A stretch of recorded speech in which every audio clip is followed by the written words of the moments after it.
So let's talk about objects, right? What is an object? We have, IRB, which we can use in the terminal. It's interactive Ruby. This is like what opens when we do pry. We could say like array, right? Equals 1, 2, 3, 4, 5. Just to kind of recap from yesterday, we have an array. This is something that we could call each on, right? Array.each.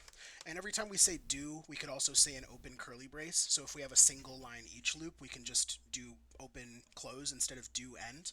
So I could say array each do number, and then I could say like puts the number is, and then we could do that like Ruby string interpolation thing, hashtag crab claw deal, and it's got to be a double quote string for that to work. Single quote strings will just show these characters literally, but I'm expecting to say like the number is 1, the number is 2, the number is 3, the number is 4, the number is 5. Right? And why does that work, right? Because each has a certain way that it's supposed to work on an array. We could think of each as being like a message that we're sending to the array with a payload, right? We're telling the array, do that each thing, run that each play, do the each recipe, whatever each means to you as an array, do that thing. And if the array is going to need some help to figure out how to do that thing, we're also going to pass along this block so that it can know, right? Can I call array.each without anything with it? Yeah, it will. It'll give me that, right? This turns the array into an enumerator object, but without passing a block into it, each isn't able to like return another array. We actually saw this yesterday when we attempted to spy on what map was doing before we set a variable. It kept on showing us these enumerators, and that's like how Ruby is comprehending things under the surface. This isn't about each though. This is really just about any method that we could call an array, right? We could call array.length. Why? Because length is a message that I'm allowed to send to an array, right? What's another message that I could send to an array similar to length, right? We could say count. What's another message I could send to array? I could say reverse. Oops, reverse. There we go, 5, 4, 3, 2, 1 from 1, 2, 3, 4, 5. Can anybody else just fire into the chat any other things that we could call, any other messages that we could send to array? Sort, sure. So we could have like array.sort, right? That gives us what we had. But we could say like array.reverse. And since that returns an array, right, we could also call array.reverse.sort because the thing that array.reverse returns is an array, and we can send that over, right? We could do array.max for sure, right? And if it's an array of numbers, like that'll give us, we could call array.mint. Great. These are all messages that we can send. If I want to see a list of all of them, what do we call these messages in the context of Ruby? What am I doing when I say dot in some word after array? Yeah, well, for max and min, those are enumerables, but what about things like sort? Like in the general sense, right? If I call like array.length, what am I doing? Yeah, it's a method, right? So I say message. In Ruby, we say method. It's actually kind of the same thing, though, because under the hood in Ruby, when we call these methods, we're literally sending messages. That's how it's working under the hood. Each method name is held under things as like a symbol, and then if you pass a symbol to an object as an argument in that object's send method, that's the way that the method name becomes a message that gets sent to the object, right? So when I call array.length, this is actually what's going on, right? It goes ahead and sends this method call to the array, and that means that like if I'm not an array, if the class that I am, right, this array, if we want to figure out what kind of thing it is, we can say class, right?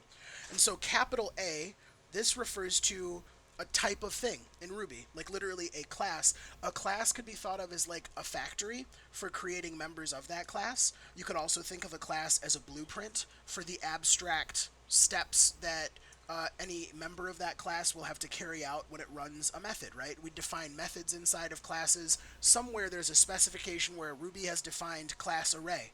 And inside of class array, they've defined a method called sort, they've defined a method called length, or they might have used some other metaprogramming skills to bring in those methods from other similar classes that have similar behaviors and implementations. If you ever want to see, you could say like array.methods.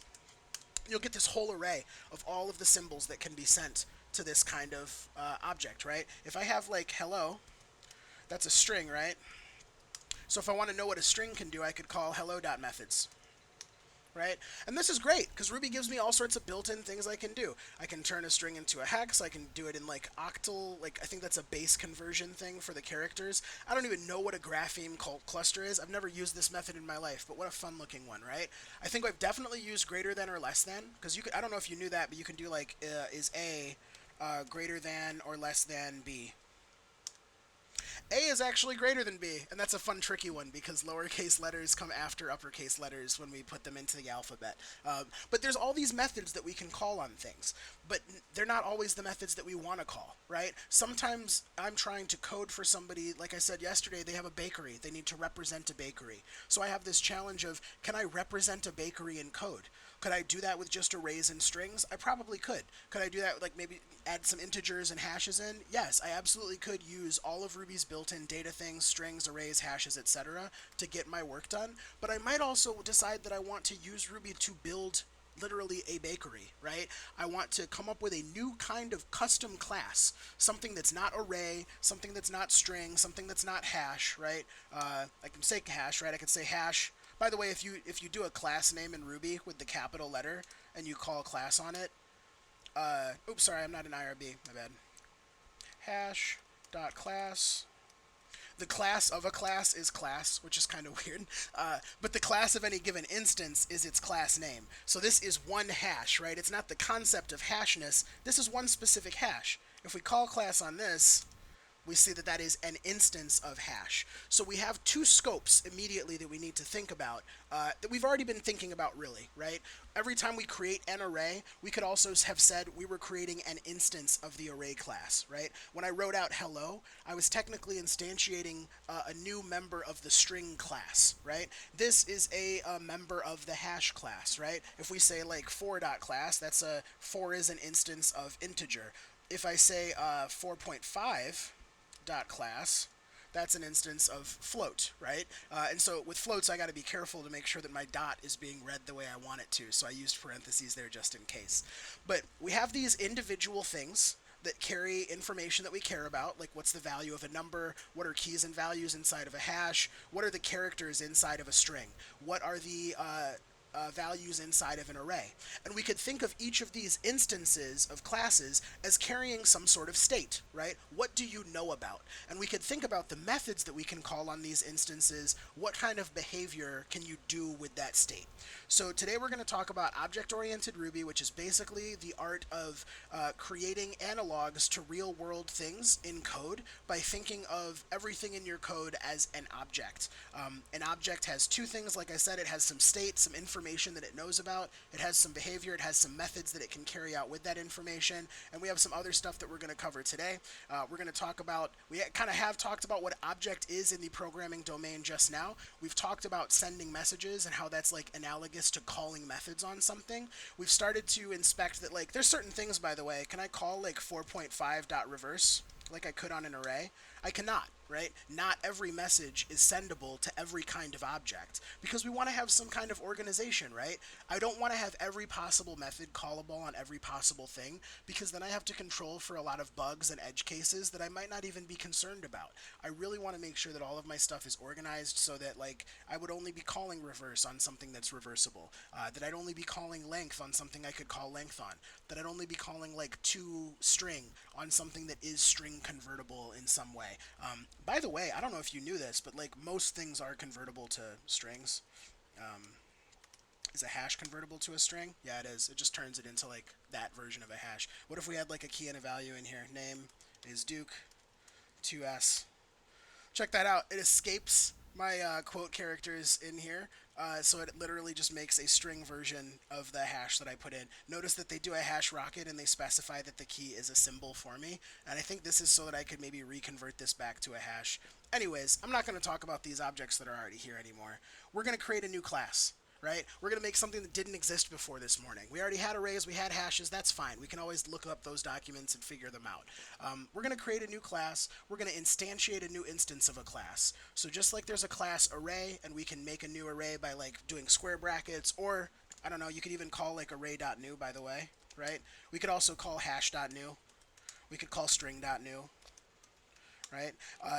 And this is called like a string literal or a hash literal or an array literal, or we could use this kind of notation to generate these things. We're going to do the same kind of thing here. We're going to generate using .new a new instance of this custom thing that we're going to make, which by the way is going to be a bank account implementation. We're going to talk more and more as we go about the difference between classes and instances. We're going to pass arguments to new by defining a special method called initialize, which is kind of Ruby's boilerplate method for generating instances of classes. Every custom class is going to have some sort of initialize method, whether we write it by hand or whether we use the default one that Ruby provides us. There will always be a way to make instances of a class. We're not just going to use initialize though. We're going to create other methods on a class because it's nice for something to have information. It's much better for us to send in messages to that thing to learn more about the information that it stores. We're going to talk a little bit about self today, and we're going to spend a lot of time today and tomorrow and the next day talking about self because that's a really kind of bendy concept. It's a special keyword that always looks at the scope wherever you call it. So as the value of self changes depending on the context and scope that it's in. We're going to define some things called macros using the adder keyword prefix. Hopefully we'll have time to get more practice with arrays, and we're definitely going to talk about some variable scope and why we wouldn't want to utilize global variables. Let me talk about that one real quick first. Like, we have variables that we can create, right, that start with a $sign. And I could say like global equals cats. And I could also say like local equals cats. And if I make a method here, def nope, and then I say puts local, and then end, and then I try to run nope, it doesn't work, right? I don't have the local variable cats to work with inside of nope because I defined it outside of the method. It got set up out here. There's a wall that I build every time I build a method. Between the def and the end, I create a scope that's local to that method. So if I can't find a variable that's either been defined in this method as local or passed in as an argument called local, I'm not going to be able to get this to hop over this fence and be accessible in here. But I can, however, do this with global. Check this out. Def yep puts $global and we call yep, no error, right? We get the value of cats printed out. So we'll come back to global variables. I just wanted to talk about what a global variable is very quickly. It's a scope hopper. You create it and it can literally be used anywhere. That can create some danger down the line, but I think it'll be clear to see the danger as we continue to go.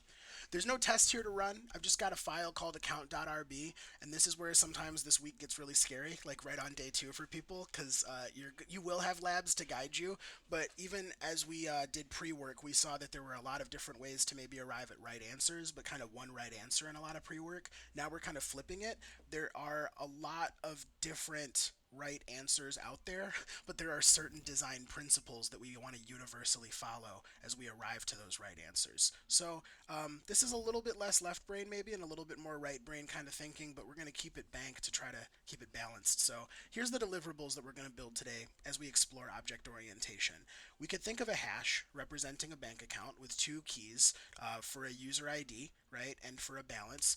And I want to make an implementation that can print the balance out of this account and that can deposit money into the account. So I think essentially adding to the balance value and also subtracting to withdraw money. And I'd also like to be able to talk about like what the user ID is on the account. So I could do this right now with a hash, right? To print the balance, we could say bank account bracket balance. To deposit money, we could say bank account bracket balance equals bank account bracket balance plus some amount, or minus some amount if we wanted to withdraw. We could call bank account bracket user ID to track the customer ID.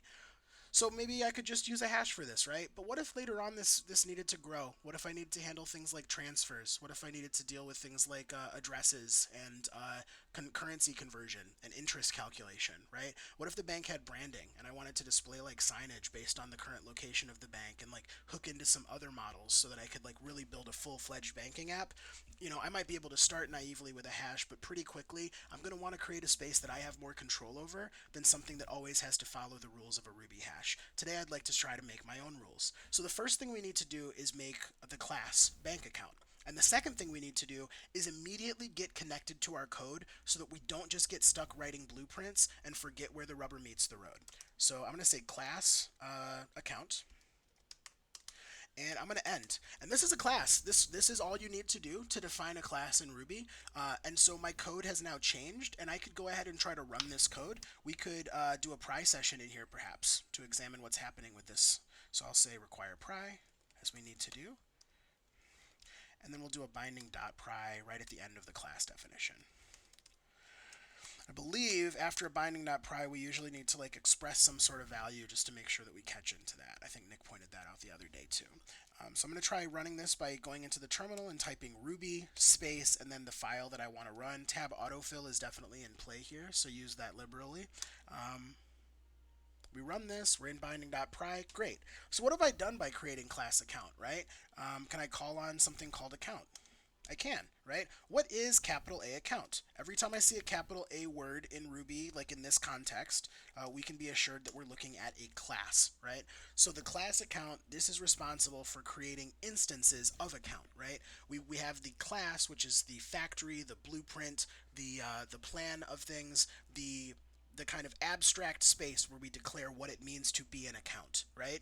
Also, in the class level, at that scope, we might have meta awareness, right? If there was anybody who had a responsibility to do certain things in terms of keeping track of all of the accounts that have been created, I don't know if I would ever want one instance of account to know something like that, but I might decide that the whole account class could be aware of that kind of meta level of knowledge. Similar to how like I would never say, Alex, tell me the last name of every student that went to Flatiron School. I'd be asking one instance of student about kind of class scoped information. If I could somehow ask the whole student class, tell me all about Flatiron's last names, that would be more appropriate. So we have this class instance kind of scope. Here's how we get from class to instance here.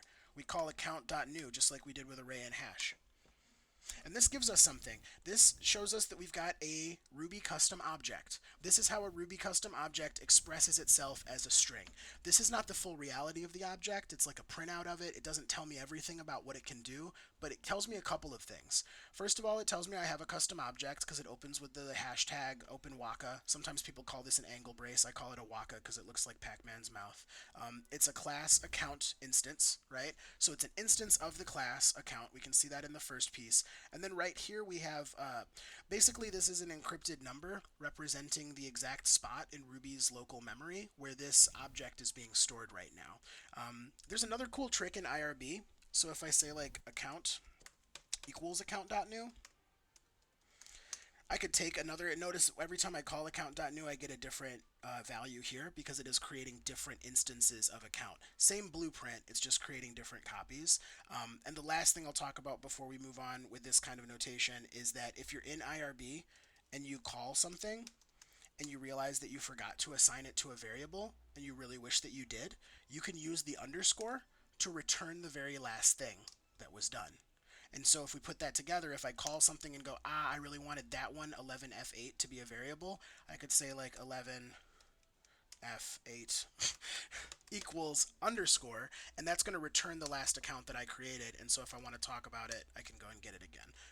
So yeah, we'll be playing with stuff like that as we go through pry and such. Right now I'm going to exit out. How are we able to actually get an account created when we called account.new, even though we didn't have a method defined called new, right? This is one of the pseudo-magical things about Ruby. In reality, it's not magical. There's basically an inheritance chain afoot. Literally everything in the Ruby programming language is an object, right? So if I said something like hash.class, I'd have class.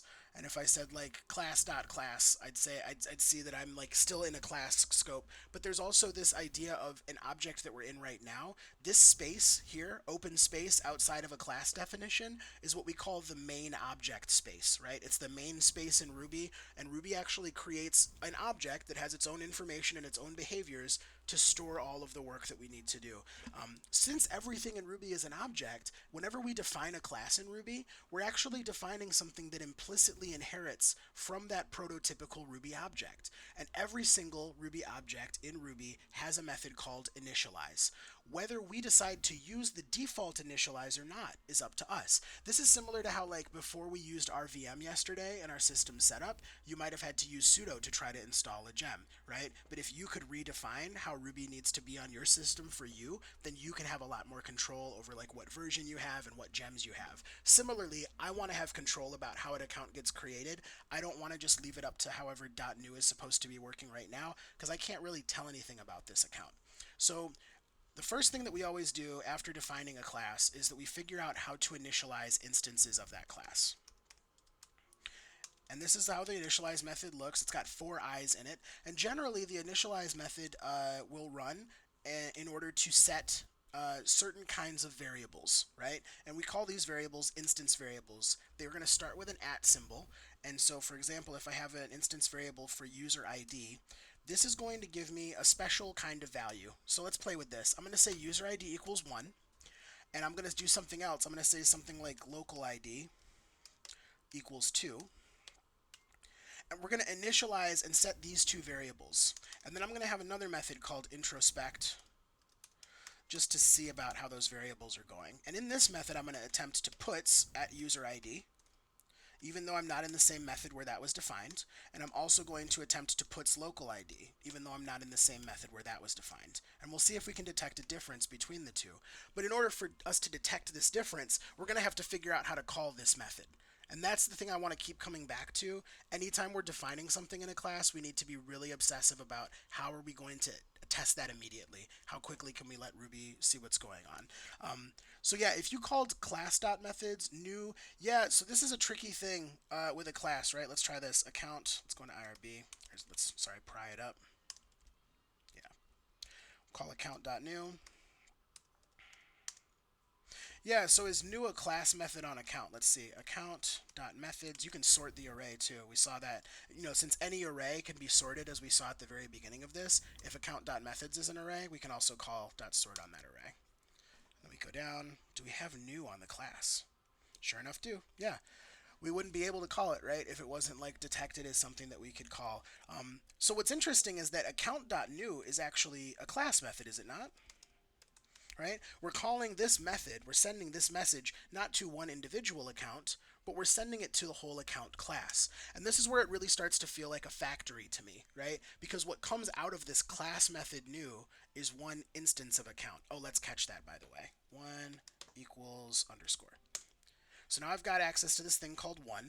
And that means that if 1 is this instance of account, I should be able to call introspect on it. Because by default, when you define a method in a class, what you're defining is an instance method. You're literally defining a behavior that when you call that class.new, you're going to be able to send this message to that thing. So I should be able to say 1.introspect. And check it out. I print out the number 1, right?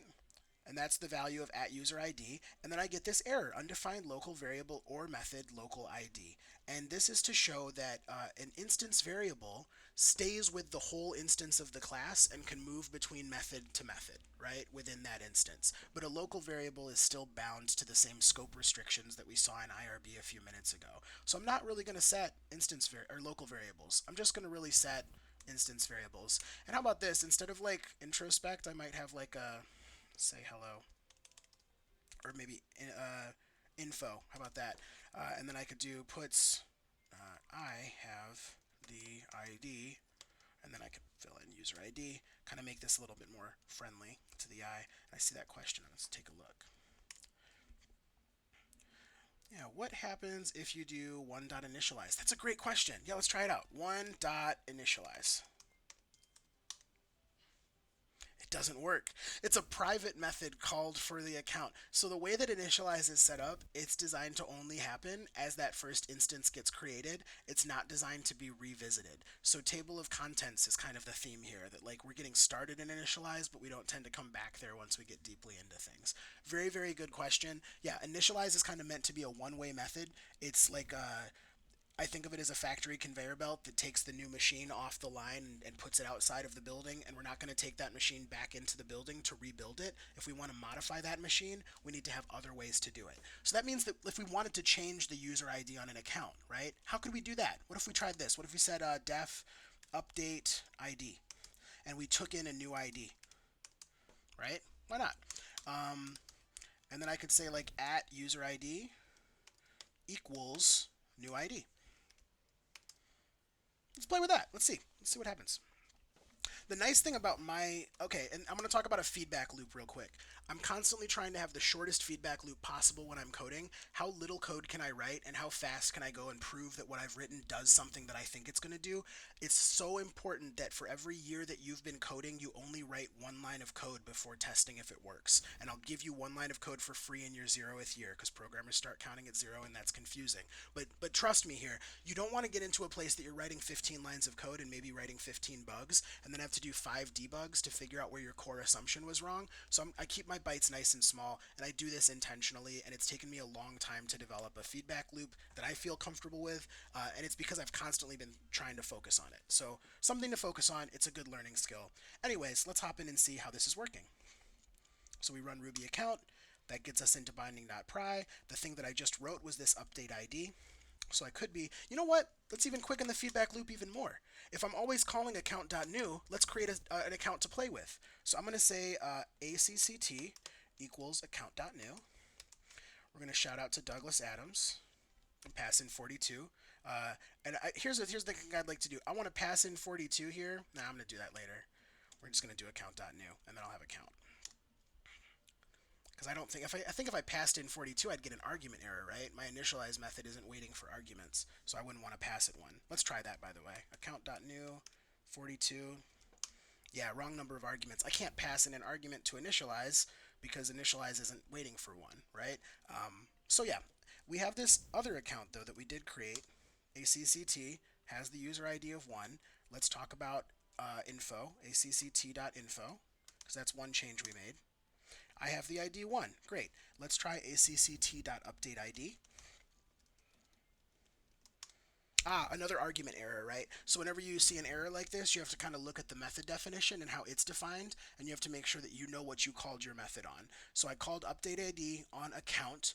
ACCT is an instance of the account class, so therefore if I'm trying to call updateID, I need to look at the account class's updateID definition, and I can see here that I was supposed to pass in a new ID. That makes sense, right? It's expecting one argument. I gave it 0 arguments. That's exactly what the error says here. It's the inverse of the error that I got before, where I passed an unexpected argument extra.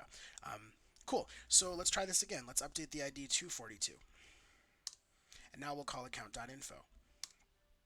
I have the ID 42, check that out. So like this object now has its state stored in the form of an instance variable. Because we know that the object will have instance methods that can use that instance variable freely, then we can kind of represent an object having its own reality expressed in state that is changeable, that's readable, that's writable, and potentially erasable, right? That gives the user like potentially full interactivity over all the things that you do with a bank account in real life. Closing an account, opening it, changing the balance, maybe migrating it somewhere.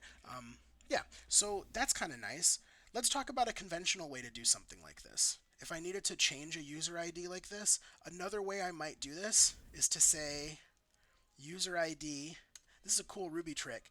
You can put the equal sign in a method definition, right? You can define a method with equals in its name, and then it lets you use a method like with a equal sign that has a space in it. So by calling this user ID equals, I can hop out, come back in, I have my account, still got it, and I can call acct dot user ID equals,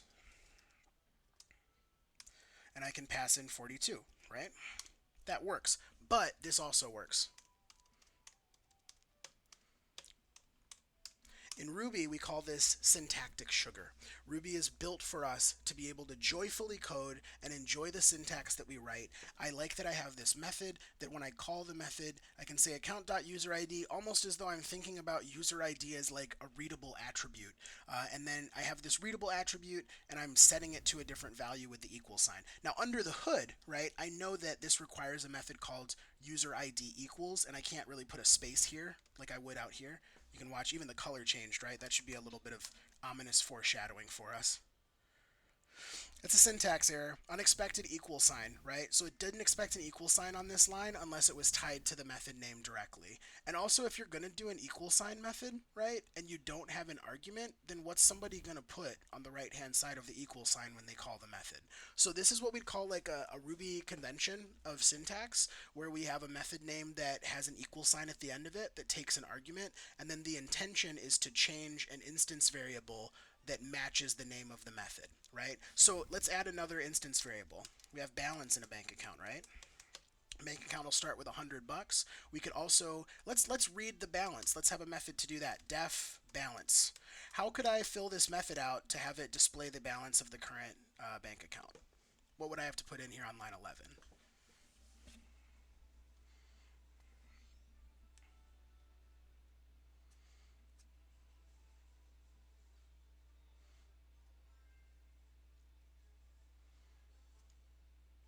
Let's try it as it is. Ruby account.rb. We have account, that's account.new. Let's call account.balance. Okay, so account.balance currently returns nil. If I look at account, I can see that the balance is there. Notice what happens here when you have an instance being shown, the instance variables become a part of that instance's output. So I know I have a value for balance. It's stored in the instance variable here. That instance variable was set when we called account.new on line 23, which sent us to initialize, and that instance of account ended up getting a balance. Oh, let me show you a really cool thing, by the way. I'm running binding.pry down here. What if we ran binding.pry in the initialize method?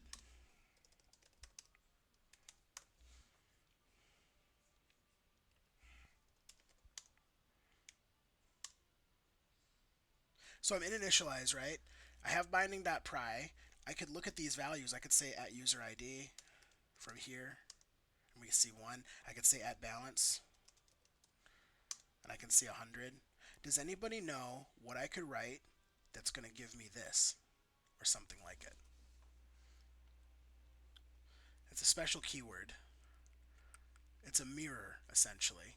What I want to say is, please give me the whole instance that is being created right now in the context of running this particular initialize method. I don't think it's going to be balance.new necessarily, Claude. I don't think we need to create a new class to hold the balance. I'm thinking about a simpler, shorter keyword that we can call on. It's a single word, and it essentially serves as a mirror to the context that we happen to be in. Right now, I'm in the initialize for an instance of account, right? If I say the word self, I can see the instance of account that's being created. This is distinct from the previous one, right? It's got a brand new hash in it. And if I were to call, like if I were to exit out of pry and go ahead and do this again, right? Call self here, we can see that like every instance getting created does have like a different identity. What if we called self out here? If we did like binding.pry.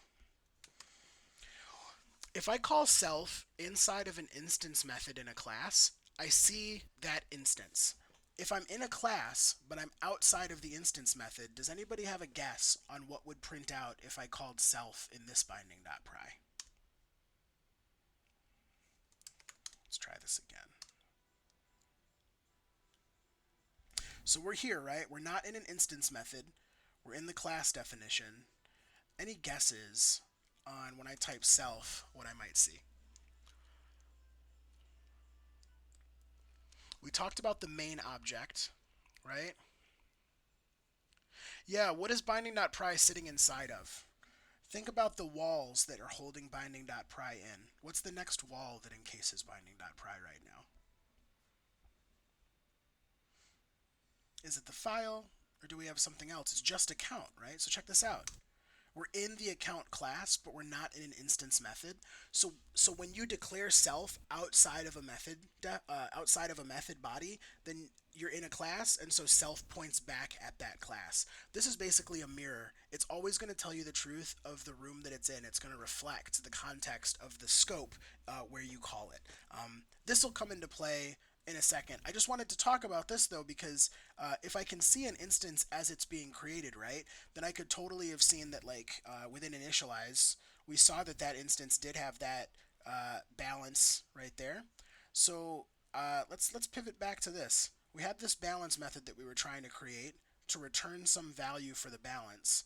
It looks like if the balance is being stored here in an instance variable, I think that we could maybe just return the instance variable's value. So let's come back out after our little self detour. We'll come back to self and talk about it more in context as we go. Oops, I got my binding where it was before. I'm going to bring it back. If you hold Option in VS Code on a line, then you can move that line independently of other lines of code, which is kind of slick. Let's play with this. Let's exit out. Let's go into Ruby account.rb. So we have our account again. Let's call account.balance. It says 100. Why does it say 100? Because when we created the account, we assigned @balance to 100, and then we created a method that matched the name of the instance variable that returns the value of the instance variable. I could even make the balance changeable, right? I could say def balance equals, using the same kind of strategy as before. Write down some, oh man, I feel like walking in the mall right now every time I write that variable name. All right, and then we say @balance equals new balance. Strolling in my New Balances, eating my Jimmy Johns, unaware of the effect my consumption has on the world. All right, Ruby account.rb. Hop on in. We go acct.balance. acct.balance equals 50. Cool. And then we call acct.balance again. So .balance is like a reader, right? It tells me what I've got. And then .balance equals takes an argument and acts as a writer to write that argument to that instance variable. And then we can use the reader to verify that the writer worked. And this is often what I try to do is like see, is my readable, writable stuff reading and writing. I'm also thinking though that like a bank account probably isn't going to have a writable or changeable user ID. I might expect it to have a readable one though, right? Just have like user ID, user ID. Kind of see how the pattern comes together here, how the name repeats itself in terms of the method name and the instance variable. It doesn't have to be that way, but this is a Ruby convention that we all decide to follow because it hyper simplifies the stuff that we don't need to actively think about, right? I don't want to think too much about the method name that matches an instance variable of a certain name. Let's just make them the same name, right? Ditto for down here. I don't want to like split hairs about the best way to write a reader or a writer method name. We're just going to go with this kind of convention, right? Here's how solid this convention actually is in Ruby. All these methods currently work, except for user ID reader, because I just changed that from a writer to a reader. So technically I made a change. I'm going to use my feedback loop to go and make sure it works. Cool. So now, basically at all times, I'm trying to make sure I have an active working knowledge of how my app is working. And if there's any bugs, I want to fix them right away.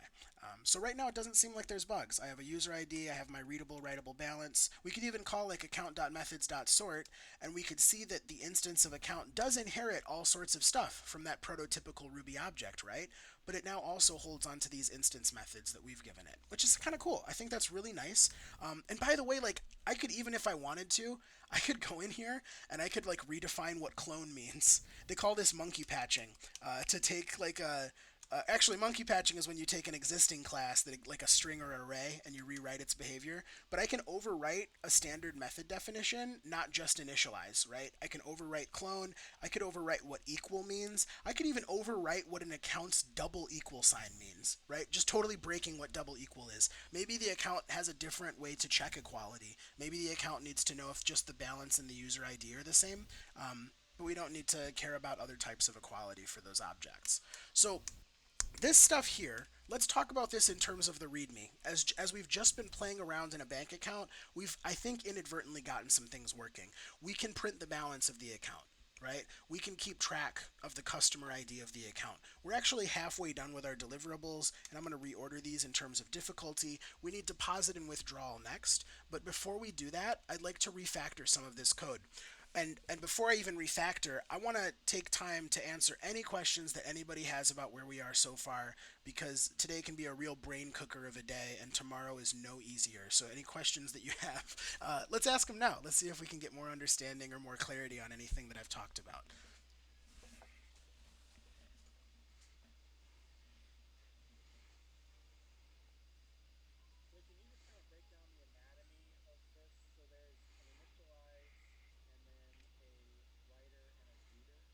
Yeah, so the anatomy, I would say that walking through this line by line, we've defined a class called account, and then when we run our code before binding.pry, we call account.new and create a new instance of the class to test. So most of the stuff in here is about defining how ACCT is allowed to behave and what it's allowed to know about. We answer the second question first. What is this ACCT knowing about? And we answer that question directly with instance variables that we usually set in the initialize method. You can set an instance variable on an instance in other methods too. There's no rule that you can only set instance variables in initialize, but once again, conventionally, this is where we set the initial state that an instance has. And then all of these are instance methods that give ACCT, the instance of account, certain behaviors. They're messages that I'm allowed to send to an instance, basically. So this is what we would call an attribute reader. It is called balance. It returns the attribute balance. This is a writer, right? Because it says balance equal and it sets a new value for balance. This would be a reader for user ID.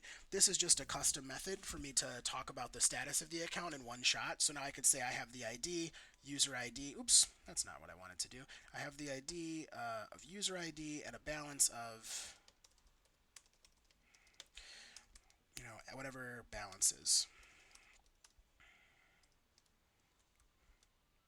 So basically, every time I write a method inside of a class, I'm changing what an instance of that class is allowed to do and how. And most of the time, when we have these methods running inside of a class, the method will entirely or partially depend on some kind of state, right? I think the anatomy of an object is that you have an initialize method which runs the moment that we call object name.new and will create an instance of this class. That instance will have instance variables that get set according to what's happening in initialize, and that instance is also going to be able to respond to any of the messages that you define in that class as instance methods.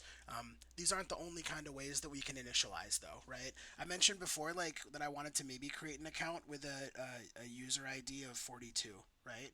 If I wanted to do that, I could totally take in another argument here. We could say initialize with user ID, right? And then instead of setting user ID to 1, just like we do with any other method argument, we could just pass it in and use that to be the value to set the instance variable. So now when I go in and look at account.userid, I'd expect to see 42, because when I called .new, that calls initialize. This is one of the only times in Ruby, by the way, that the method that you call is not named the same as the method that's actually being run. And this is because we're transitioning from the class scope, where we called account.new with a capital A, and we're kicking out an instance from an instance method. So under the hood, when you call .new, there's a handoff that happens that takes all your arguments and passes them to initialize, and that's how we jump from, like, we're thinking about what a class can do to we're thinking about what instances do. And basically, anytime you see the capital class word with a dot, that means you're calling the method not on an instance of that class, but on the class itself. Anything I call like ACCT, that's an instance method. So this would be an instance method call where I wanted to see the account info. I think actually it's probably better form to just have info return the string, and then for me to control how that string is handled outside of the definition. That's just a coding habit of mine, but we'll talk about why that's helpful later. It's a testing thing mainly. If I go back in here, now when we get into before pry, we get this little printout of the account's info to kick us off. Just showing that this ACCT responds to all the behaviors that we define for instances of that class, and will talk to its own information according to how it was initialized or potentially changed over time. This is kind of cool. I'm starting every account with a balance of $100 for the purpose of this, but I could also add another argument if I wanted to, right? I could say balance, and then this could also be set to balance. You can totally let a user like set all of their own instance variables, or you could set them all yourself, or you could even do something like this, like balance, or like if balance, then let's set the balance to balance, right? Else, let's set the balance to 0. That's one way I could have said something like that. This is a lot of wordiness, though. How about this? Add balance equals balance. If you want to set a default value for like the last argument or arguments, you can do an equal sign here. And so if no second argument is provided to the method, then it's going to use this as the value for balance. Balance will be set to 0. I want to play with this real quick. If I do a count new 42, right, that's just passing in a user ID. I'm not passing in a value for balance, but I'm not going to get an argument error because balance has a default. And we're going to see that the balance gets set to the default of 0 here.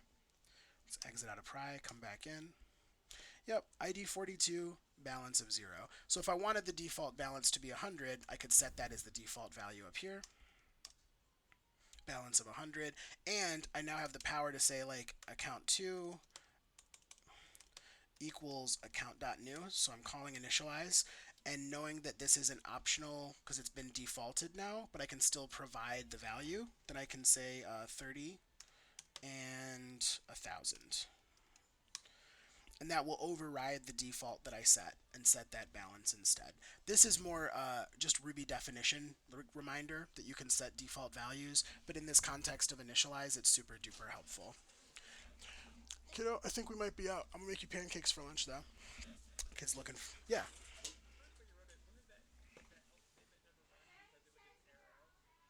Yeah, I think that you might. If I said like balance, yeah, I don't think we'd have the if else work, right? We wouldn't get into the method if we didn't set the default this way.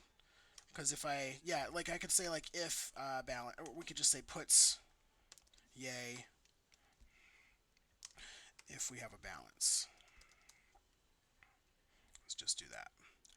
I'm gonna always fix your indentation, even if you're just like sketching.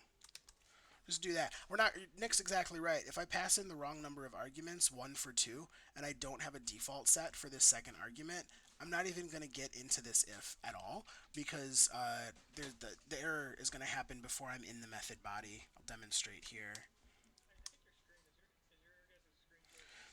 Oh, thank you. Yeah, you're right. I hit pause on my screen share on accident. Nice catch. I didn't even know you could do that. Yeah, so now we have this wrong number of arguments given 1 expected 2, right? I've only provided 42, but balance doesn't have a default value, so balance is no longer an optional argument. So I can't even get in here to evaluate balance because I've got an argument error keeping me from getting in. So if I did this with like a default value, we'd still be moot, right? Because now, no matter what, we're going to have a balance. So I don't really need both of these. We're not. Anytime you think about doing conditional stuff in your initialize in this way, it's possible that you might be better served just setting a default value for the argument. But this is letting me set an account with a dynamic user ID and an optionally dynamic balance that could either default to 100 or I set it myself. So I'm going to go back to where it was to make sure that that's good. Great. Let's talk refactoring real quick. Ruby gives us macros. A macro is a special term. If you're taking notes at home, this is a good one to like write down and think about. A macro is a method maker, right? So it's a keyword that runs a method, and the output of that method is that more methods get created and added where you use it. So that's very confusing to say. Let me say it this way.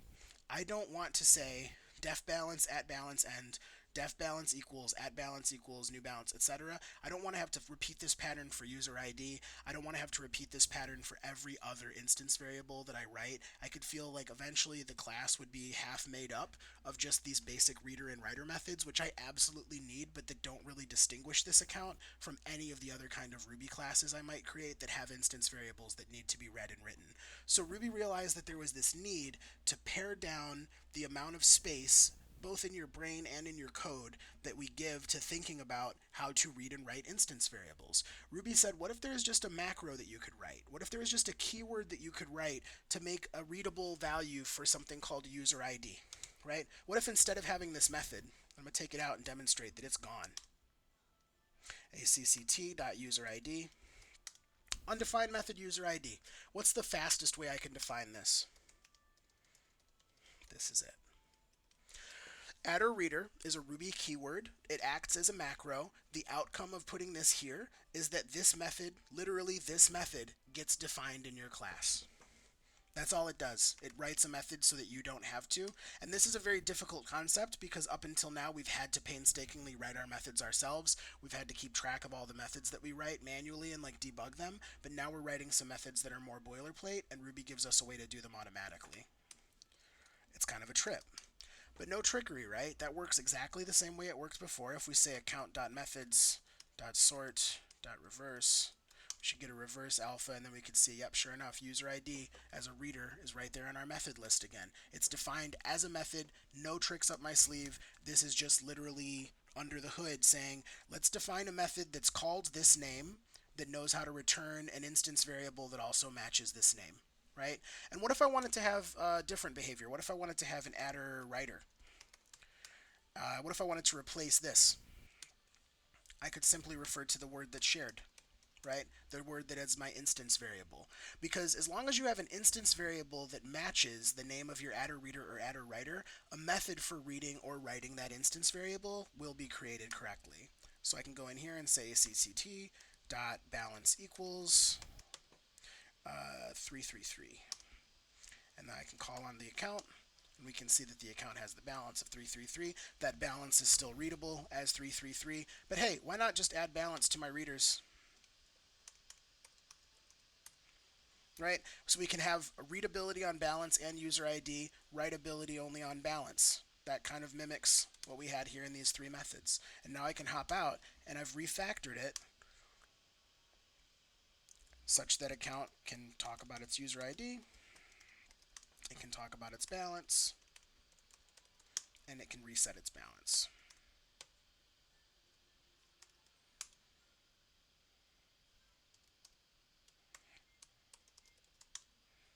Kind of cool. So this shorthand is something that everybody is going to want to practice today and get used to, because we have so many different levels of abstraction that are happening, right? First, we had to decide what these instance variables needed to be. So out of nowhere, we just came up with the notion that we needed to know a user ID and balance. Technically not out of nowhere, out of a specific set of user requirements, right? But it's our job as programmers to turn those requirements into code. So first I had to figure out what data or what state this class needed. Once we created that, we explored how to create methods to read and write that state. But once we understand those and start to see the patterns involved, we very, very quickly want to start letting Ruby do those things for us. There's even another way that we can simplify this. Ruby gives us a keyword called adder accessor, and adder accessor encompasses both readability and writability. So technically, I have an accessor for balance already. I don't need to say adder writer separately. We can just say adder reader user ID and adder accessor balance, and this is the same as saying give me a reader and give me a writer.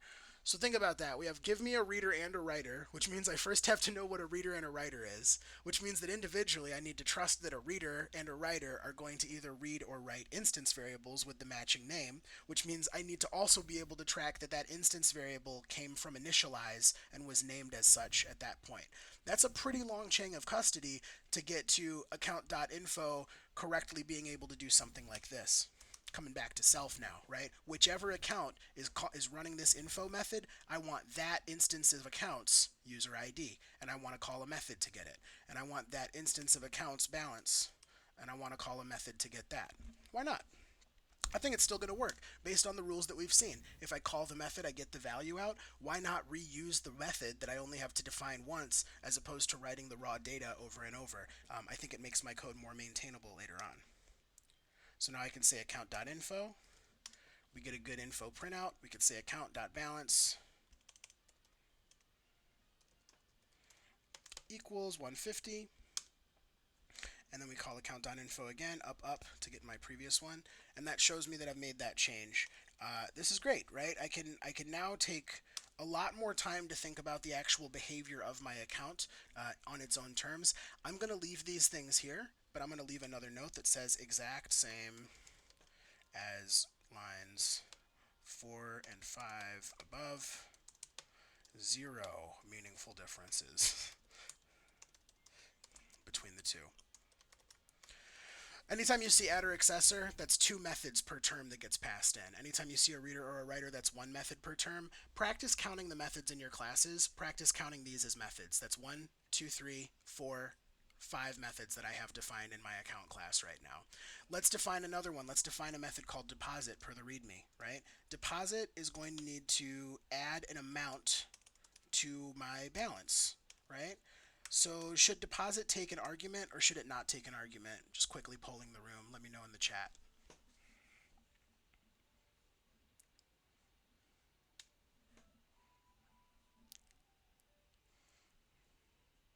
Should deposit take an argument? I agree. It takes the amount I want to deposit. Wouldn't it be awesome if I could just go up to a bank and say, deposit, please? And they're like, yeah, you have 5,000 more dollars. I wish banks worked like that. Unfortunately, we ask people to bring their own money, which is a little rude, gauche, frankly, violence. But, anyways, let's say amount. And then we'll say maybe at balance plus equals amount. That kind of makes sense, right? Let's take the current balance and let's add to it based on what the amount is, and then save that as the new value for balance. This, by the way, is the same as saying at balance equals at balance plus amount. So maybe we write it this way first, and then we'll come back and refactor. So let's see if this works. Yeah, let's run this back. ACCT.deposit. Still hoping for that magic bank. No good. Let's deposit 50. 150. So notice it returns the last value that was calculated. So because the last thing that happens in this method is that the new value for at balance gets set, that's what we see print out. And so I can feel like that's the account's balance. I can also check because I have an adder accessor for balance, which makes it readable as well as writable, right? I could have said account balance equals 200.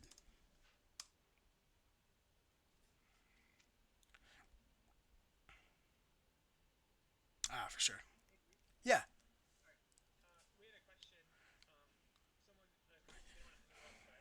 Oh, no, there's no such thing as an interruption. Yeah. Yeah.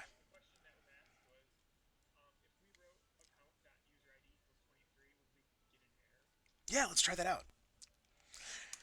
And let's first think about what Ruby is going to do, right? If I'm thinking about this as Ruby, if I want to look at what account is, I know that account.info works because it hasn't broken when we've done this the last 5 or 6 times. So I might do process of elimination. How does this method work? By what mechanism?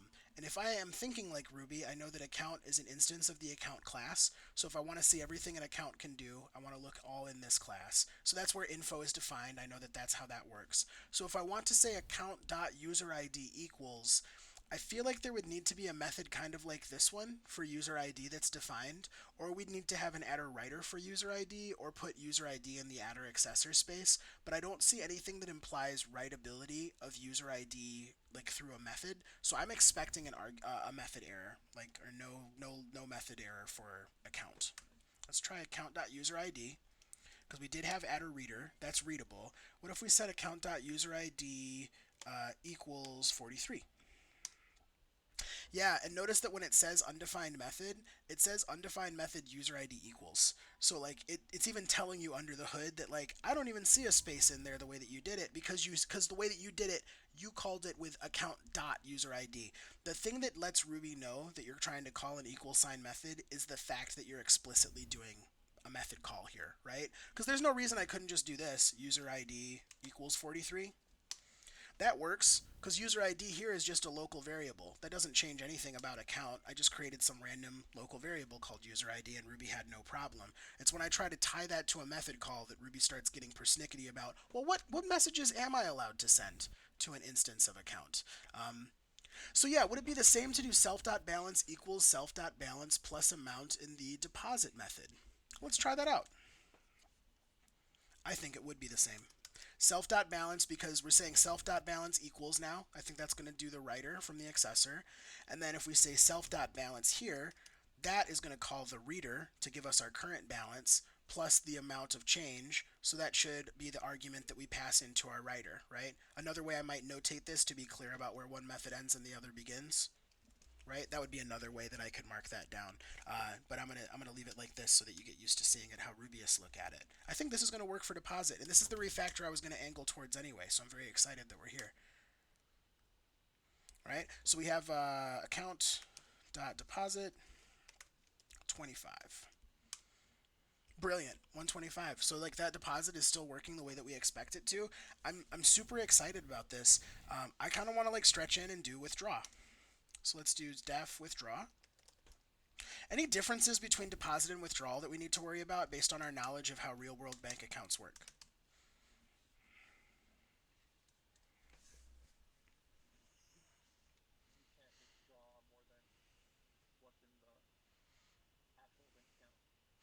more violence. But you're exactly correct. It's true. Even though money is fake, we just arbitrarily decide that some people don't have it and can't get more of it when they run out. I don't know why, but that's the rules that we live under. So if I have $100, I probably can't withdraw $300. That's something that I need to watch out for. How would we watch out for that? What things would we need to compare?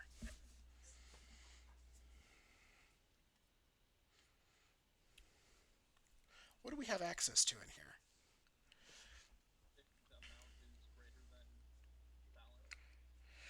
Do people agree on that? If the amount that we're trying to withdraw is greater than the balance that we currently have, that would mean that we're trying to go negative, and that's probably not going to work, right? So let's try if amount is greater than our balance. I don't even know if that syntax will work. Let's see if it does. I do know. I'm foreshadowing. Let's play. If amount is greater than balance, then let's say nope. Puts no way, buddy. And then maybe we just do like a return at that point. We don't even do anything else. Otherwise, we'll do the withdrawal. We could say like, well, let's try this. Let's try balance. Because here's the thing. Do I like? I'm trying to be a little assumptive. Let's see if this works. First of all, I just wanted to say balance here, right? I'm assuming that because Ruby keeps on saying undefined local variable or method, that like if I say balance here, it's kind of ambiguous. It could be a local variable I'm talking about. I'm confident that Ruby is going to fail to see this as a local variable because it wasn't defined anywhere before we're using it. And then it's going to go looking for how it can resolve that in our instance methods within this class. And it's going to go up here and it's going to see that adder accessor balance includes a reader for balance. And so I think that we're going to resolve and put the value of balance there. So let's see if we can get this error to pop out. We have our new account, balance of 100, great. Let's call account.withdraw, 110. No way, buddy. Great. So that did work, right, the way that I expected it to. And also we kind of tested this thing that, like, Ruby is smart enough to tell, like, whether it's got a local variable or a method. Like, if it strikes out on finding a local variable, it just goes and finds the method. So I didn't even need to say self.balance here. It's the same as if I did, right, but I didn't need to. Let's try this one more time. Count.withdraw 110 works the exact same way, right? So instead of saying self.balance, like more mature Rubyists tend to only use the minimum like kind of syntax that they need to get their point across. And because of the convention around how attribute readers and writers work, other Rubyists trust that, oh yeah, what they're just talking about there is probably an attribute on the account. Yeah, there's probably an instance variable that we're managing in here. Great. So the code understands what I'm saying. Other coders understand what I'm saying. Wonderful. Let's talk about this withdrawal then. So do I even need this self.balance? Let's try to even refactor past that. Let's just say balance minus equals balance, or sorry, wait, no, we'll do balance equals balance minus amount. Right? Just the opposite of depositing. Let's try that again. Cool. So we have account.info, binding.pry. Great. So account.withdraw 110 still should error out. I just want to test the existing behavior. Then we'll extend it. Let's leave a buck. Ooh, interesting. So what happened here? Undefined method minus for nil class. About 2/3 of you are going to run into this today, so I wanted to make sure that we saw this before we have to break and go work with Avi for the Flatiron Way talk in 5 minutes. So the last note I want to leave on here is that because Ruby is able to do this kind of ambiguous decision making, there's one trap. The trap comes in the intersection here between the fact that we have this convention of having a setter method that uses an equal sign in the name, but an equal sign is also the syntax that we use to set a local variable. So when you're setting, you have to use self dot. Otherwise, Ruby thinks that balance is a local variable that we're trying to set. So Ruby goes, well, I don't even know what the value of balance is going to be yet. Let's just say that balance is nil for now until we figure out what balance equals. So we have local variable balance, all right? And it's going to equal nil, because that's what we are right now, minus amount. So Ruby is creating a temporary value of nil for what it thinks is a local variable based on how I talked to it. And because the temporary value is nil, we immediately try to do nil minus something, and we get this exact method error. But, like we saw before, if I force it to be a method call, self dot, Now there's no confusion. Now Ruby has to call a method on this instance of account that's running it, and it will call the method setter, right? Because we have self balance, dot balance equals. That should call our setter method. There should be no ambiguity of local variable or method. It's just method when we use the dot, because that's how we declare that we're sending this message explicitly. So this syntax will work, and this is what I'd recommend if you're going to do any sort of like incrementing of age or whatever else over the labs today and tomorrow. Let's hop in. Let's try this out. Account.withdraw. Let's take 75 out, leaving us with 25. So that works. There's a lot going on in here, right? We have like some tensions between local scope versus instance scope that we started talking about. We have this instance variable, which lets us move between different methods. We haven't even really talked too much about class variables or class scope, so I'm imagining that later on this afternoon we'll get together for a short period of time and talk about that stuff as well, just to make sure that we have all questions answered there. For now, does anybody have any questions on what we've covered up until this point about initializing objects, setting instance variables, defining ways to read and write them, and maybe even finding shorthand ways to do it, and always making sure as we work that outside of the class definition itself that we found a mechanism for creating some objects to test how the class works in real life, and then that we get into interactivity as fast as possible to start playing around with that, right? Otherwise, we're just kind of like doodling, right? It's when we get down here that we get to start conversing with Ruby and seeing if our sketches are actually acting as expected. So I think my two tips with folks is always start with initialize as you start creating classes, and then also see how quickly you can print out the result of calling objects.new and start trying to call methods on those instances. That's going to help you to get the muscle memory that you need to start grasping these things. As you're working through labs and readings, if they give any exhortations to type something out yourself or try something yourself, please take the time to do that. It's not that you are not smart enough to understand it intellectually, it's just that information is not knowledge. Information plus experience is. So you have to make sure that you have the typing time in to really lock this stuff in. We can understand some of it intellectually, but some of it's got to come down to muscle memory. Questions?